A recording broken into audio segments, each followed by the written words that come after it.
कैसे लिखे कहानी पाठ के अंतर्गत पिछले भाग में हमने जाना कहानी क्या है और उसका इतिहास क्या है, भारतीय संस्कृति में उसका इतिहास क्या है और किस तरीके से कहानी लिखने में लेखक का कौशल जो है वो बड़े से बड़े विषय के साथ भी एक कहानी को पेश कर सकता है और एक छोटे से विषय के आधार पर भी अपनी कल्पना को जोड़कर और उसको विस्तार रूप देकर एक कथानक को विस्तारित रूप देते हुए कहानी के रूप में हमारे सामने पेश कर सकता है।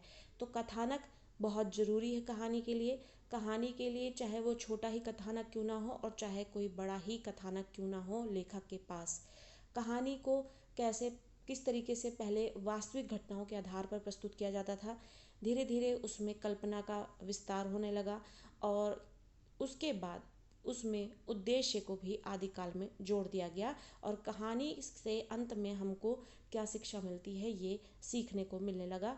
पंचतंत्र की कहानियाँ इसका सबसे बड़ा उदाहरण बनी और उसके बाद हमने ये पढ़ा कि कहानी में कथानक का कैसा होना जरूरी है और कैसे कैसे कथानकों को चुनकर एक लेखक जो है कहानी को तैयार करने में सक्षम होता है।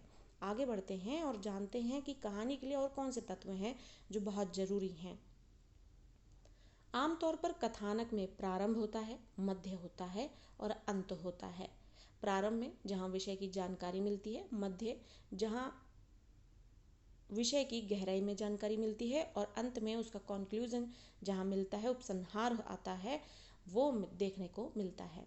तो आमतौर पर कथानक में प्रारंभ, मध्य और अंत अर्थात कथानक का पूरा स्वरूप होता है। कथानक न केवल आगे बढ़ता है बल्कि उसमें द्वंद्व के तत्व भी होते हैं जो कहानी को रोचक बनाए रखते हैं। कहानी पाठकों को या श्रोताओं को किस वजह से बांध के रखती है, जो उसमें कौतूहलता रोचकता बनी होती है कि अब आगे क्या होगा कहानी में। ये चीज़ पाठक को बांध कर रखती है।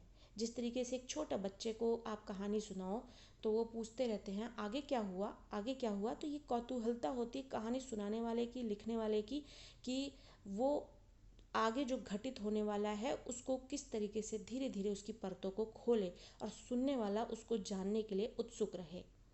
द्वंद्व के तत्वों से अभिप्राय यह है कि परिस्थिति में इस काम के रास्ते में यह बाधा है, यह बाधा समाप्त हो गई तो आगे कौन सी बाधा आ सकती है, या हो सकता है एक बाधा के समाप्त हो जाने या किसी निष्कर्ष पर पहुंचने जाने के कारण कथानक पूरा हो जाए।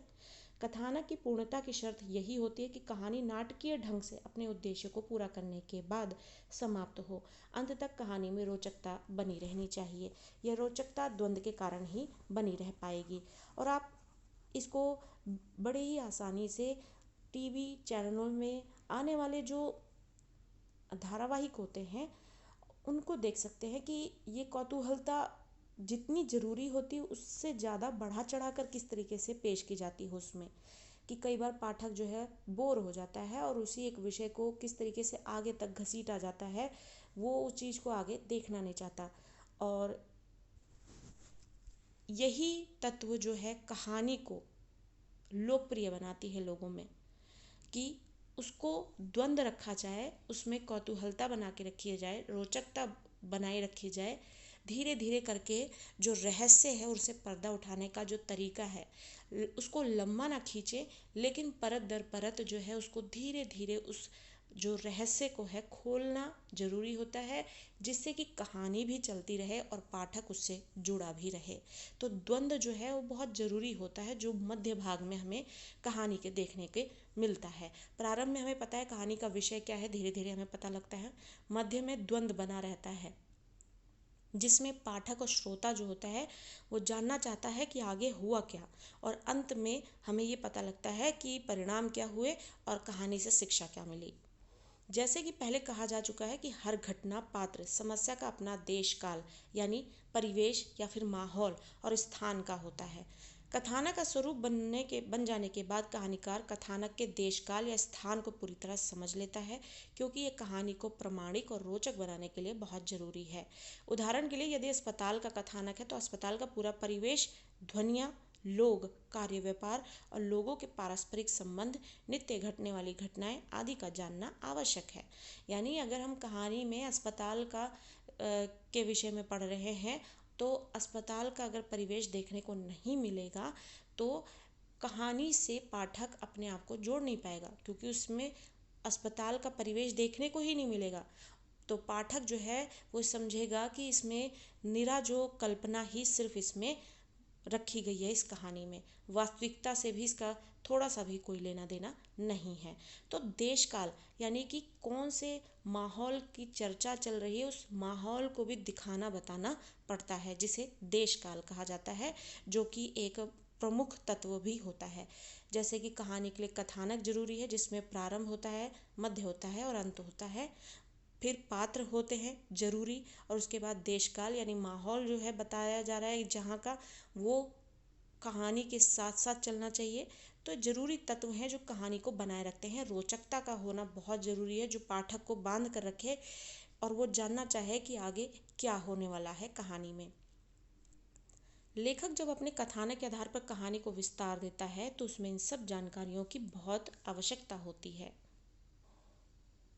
देश काल, स्थान और परिवेश के बाद कथानक के पात्रों पर भी विचार करना चाहिए। अभी हमने पढ़ा कि कहानी के लिए कथानक, देश काल यानी परिवेश, माहौल क्या है वो बताना बहुत ज़रूरी है। और उसके बाद कथानक के जो पात्र होते हैं, पात्रों के माध्यम से अस्पताल का वर्णन हो रहा है तो डॉक्टर नर्स का होना बहुत ज़रूरी है, मरीज का होना बहुत ज़रूरी है। अगर यही तीनों की भूमिका देखने को नहीं मिलेगी तो अस्पताल से संबंधित जिस कहानी का वर्णन हम पढ़ रहे हैं उस कहानी को पाठक जुड़ नहीं पाएगा, उस कहानी से जुड़ नहीं पाएगा, ना उस कहानी में वो रुचि लेगा। तो ऐसे पात्रों को भी बेहतरीन तरीके से पेश करना बहुत ज़रूरी है। हर पात्र का अपना स्वरूप होता है, स्वभाव होता है और उद्देश्य होता है। कहानी में वह विकसित भी होता है, या अपना स्वरूप भी बदलता है। कहानीकार के सामने पात्रों का स्वरूप जितना स्पष्ट होता है उतनी ही आसानी उसे पात्रों का चरित्र चित्रण करने और उसके संवाद लिखने में होगी। इस कारण पात्रों का अध्ययन कहानी की एक बहुत महत्वपूर्ण और बुनियादी शर्त है। इसके अंतर्गत पात्रों के अंतर संबंध पर भी विचार किया जाना चाहिए।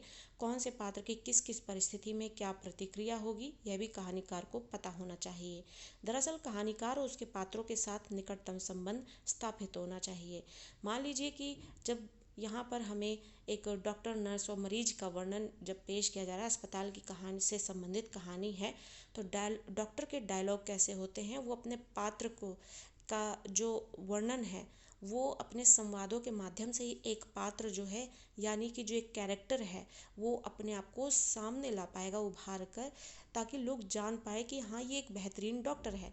आप कोई फिल्म देखते हैं, ड्रामा देखते हैं, अगर उसमें एक डॉक्टर जो है आम आदमी की तरह बोले तो हर कोई बोलेगा ये कोई डॉक्टर है। तो डॉक्टर की क्या भूमिका होती है, उसके डायलॉग्स किस तरीके से होने चाहिए, उसकी प्रकृति कैसी होती है, कहानीकार को पता होना चाहिए, जिसके आधार पर वो उसके संवादों को तैयार कर सके, जिससे पाठक, श्रोता जो हैं वो उससे जुड़ पाएँ।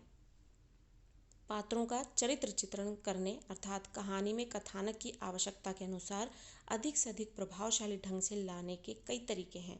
चरित्र चित्रण का सबसे सरल तरीका पात्रों के गुणों का कहानीकार द्वारा बखान है। जैसे मुरलीधर बड़ा दानी है, वह दूसरों का ध्यान रखता है, चित्रों के लिए उसकी जान हाजिर रहती है। जो ये काले अक्षरों में बड़े डार्क कलर में लिखे हुए हैं, ये किसी कहानी के डायलॉग्स हैं जो यहाँ पर उदाहरण के रूप में पेश किए गए हैं कि ये कहानीकार जो है अपने कहानी में मौजूद जो कैरेक्टर्स हैं, जो पात्र हैं, वो उनका बखान अपने आप से करता है। आगे पात्र जो हैं अपने संवादों से अपने विषय की जानकारी खुद देते हैं। यह तरीका प्रभावहीन और बहुत आउटडेटेड है। पात्रों का चरित्र चित्रण उनके क्रियाकलापों, संवादों तथा दूसरे लोगों द्वारा बोले गए संवादों के माध्यम से ही प्रभावशाली होता है। उदाहरण के लिए मुरलीधर ने एक गरीब आदमी को सर्दी से ठिठुरते हुए देखा तो अपनी शॉल उसे दे दी। या मुरलीधर का दोस्त स्कूल में फीस जमा कराने के लिए लाइन से बाहर निकल आया क्योंकि उसके पास पूरे पैसे नहीं थे। मुरलीधर ने दोस्त को बताए बिना फीस को जमा कर दिया। अब मुरलीधर कितना बड़ा दानी है, ये कहानी लिखने वाले के माध्यम से बताना अब आउटडेटेड हो गया है। यानी लोग इसको इस तरीके से ना पसंद करके इस तरीके से ज़्यादा पसंद करते हैं कि मुरलीधर ने अगर वो दानी है तो किसी के लिए इस तरीके से उसकी मदद की, किसी गरीब की। तो ऐसा पढ़ लेने से जो पाठक है या फिर श्रोता है वो खुद समझ जाता है कि मुरलीधर कितना दानी है, दयालु है, वो गरीबों की मदद करता है। मतलब यह कि पात्र जो काम करते हैं उनसे उनका सशक्त चित्रण होता है।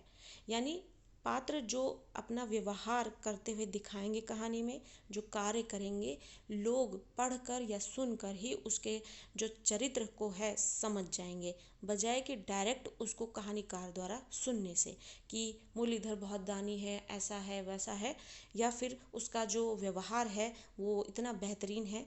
कहानीकार सीधे सीधे लिखेगा तो पाठक जो है उसको सुनना नहीं चाहेगा, पढ़ना नहीं चाहेगा और ना उसमें इतनी रुचि लेगा। लेकिन अगर बहुत ही अपने भावों को प्रकट करते हुए मुरलीधर जो है अपनी दानशीलता को दिखाएगा और गरीबों को मदद करते हुए दिखाई देगा, तो लोग उसको पढ़ने में रुचि भी लेंगे और साथ ही उसके व्यवहार को, उसके चरित्र को स्वयं समझ भी जाएंगे। मतलब ये कि पात्र जो काम करते हैं उनका सशक्त चित्रण होता है। दूसरे पात्र किसी का चरित्र चित्रण अपने संवादों के माध्यम से कर सकते हैं। जैसे राजीव अपने और मुरलीधर के मित्र प्रयाग से कह रहा है, यार इतनी बड़ी प्रॉब्लम तो मुरलीधर ही सॉल्व कर सकता है, चलो उसी के पास चलते हैं। पात्रों का चरित्र चित्रण पात्रों की अभिरुचियों के माध्यम से भी होता है। समाज में अलग अलग प्रकार के लोगों की अपने स्वभाव के अनुसार अलग अलग अभिरुचियां होती हैं। मान लीजिए एक आदमी जंगल में जाकर खतरनाक जानवरों की तस्वीरें खींचता है, निश्चित रूप से यह साहसी आदमी होगा। एक आदमी वैश्यावृत्ति करता है, झूठ बोलता है, दलाली करता है, कर्ज वापस नहीं करता, ऐसे आदमी का अपना अलग स्वरूप बनेगा। कहानी में पात्रों के संवाद बहुत महत्वपूर्ण होते हैं। अब अगला पॉइंट है जो कहानी के लिए बहुत जरूरी है, संवाद। यानी पात्र भी तभी उभर के आएंगे जब उनके लिए बेहतरीन डायलॉग्स तैयार किए जाएंगे, संवाद तैयार किए जाएंगे। तो हमने पहला पॉइंट पढ़ा था कथानक, उसके बाद देशकाल और उसके बाद पात्रों के बारे में पढ़ा कि ये जरूरी पॉइंट है, कहानी में होना बहुत जरूरी है। और कथानक के साथ ही हमने ये पढ़ लिया था कि उद्देश्य का होना कहानी में बहुत ज़रूरी है। और कथानक में एक प्रारंभ होना चाहिए, मध्य होना चाहिए और एक अंत होना चाहिए और साथ में उद्देश्य। फिर उसके बाद पात्र कैसे होने चाहिए और उसके बाद संवाद शैली को हम पढ़ेंगे कि संवाद कैसे होने चाहिए। कहानी में पात्रों के संवाद बहुत महत्वपूर्ण होते हैं। संवाद के बिना पात्र की कल्पना मुश्किल है। संवाद ही कहानी को, पात्र को स्थापित यानी विकसित करते हैं और कहानी को गति देते हैं, आगे बढ़ाते हैं। जो घटना या प्रतिक्रिया कहानीकार होते हुए नहीं दिखा सकता, उसे संवादों के माध्यम से सामने लाता है। इसलिए संवादों का महत्व बराबर बना रहता है। पात्रों के संवाद लिखते समय यह अवश्य ध्यान में रखना चाहिए कि संवाद पात्रों के स्वभाव और पूरी पृष्ठभूमि के अनुकूल होते हैं। 12वीं कक्षा की जो एक आरोहण जो पाठ है उसमें संवाद शैली उस कहानी में हमें बेहतरीन तरीके से दिखती है और किस तरीके से उसी देश काल और वातावरण का वहाँ पर पहाड़ों की चर्चा करते हुए दिखाया जाता है। माहौल पूरा तैयार किया हुआ है। संवाद वहाँ की भाषा से संबंधित जो मुख्य शब्द हैं उनको जोड़ते हुए उस संवाद को प्रकट किया गया है, उस कहानी में साफ देखने को मिलता है।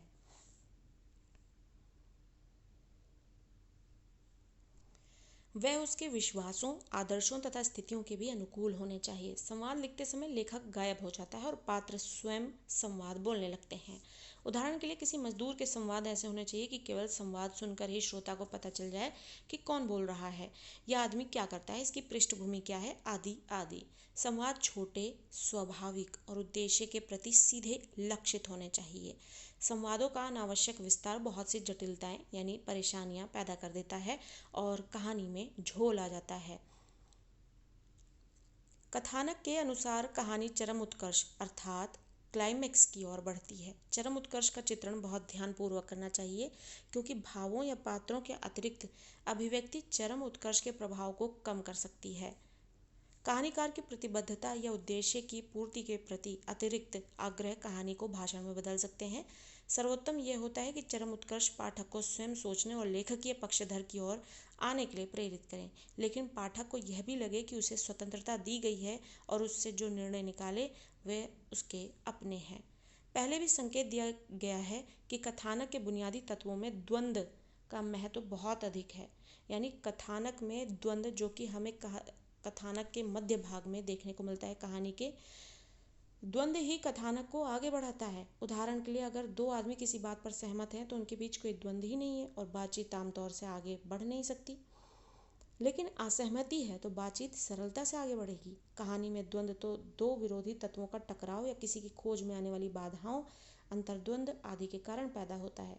कहानीकार अपने कथानक में द्वंद्व के बिंदुओं को जितना स्पष्ट करेगा, कहानी उतनी ही सफलता में आगे बढ़ेगी। यानी जो कहानी जिस विषय को लेकर किया जा रहा है, उस विषय में जो समस्याएं आती हैं सामने, उस समस्या को जितना बेहतरीन तरीके से एक लेखक पेश करता है, कहानी उतनी ही सफल होती है। कहानी लिखने की कला सीखने का सबसे अच्छा और सीधा रास्ता यह है कि अच्छी कहानियाँ पढ़ी जाएं और उनका विश्लेषण किया जाए।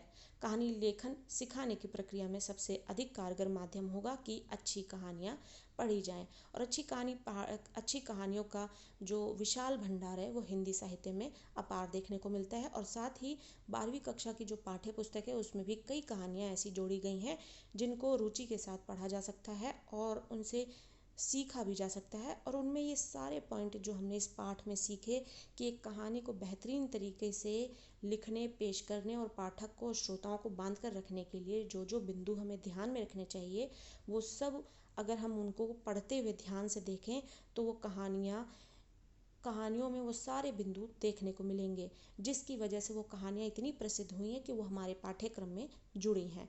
और पाठ में इसी को प्रस्तुत करने के लिए एक कहानी जोड़ी गई है। इसको कहानी को पढ़कर और हमारे इस पाठ में जो भी बिंदु बताए गए हैं कि कहानी में कौन कौन से ऐसे तत्व हैं जो कहानी को प्रसिद्ध करते हैं और कहानी को पढ़ने में रुचि दिलाते हैं, तो ये कहानी भी यहाँ पर उदाहरण के रूप में दी गई है, जिसको पढ़कर आप ये सारे बिंदु जो हैं नोट कर सकते हैं, देख सकते हैं और कहानी को और पाठ को साथ में बेहतरीन तरीके से समझ सकते हैं। तो आशा करती हूँ पाठ बेहतरीन तरीके से समझ में आया होगा। पाठ से संबंधित किसी भी समस्या को, परेशानी को या प्रश्न को आप कमेंट बॉक्स में पूछ सकते हैं। धन्यवाद।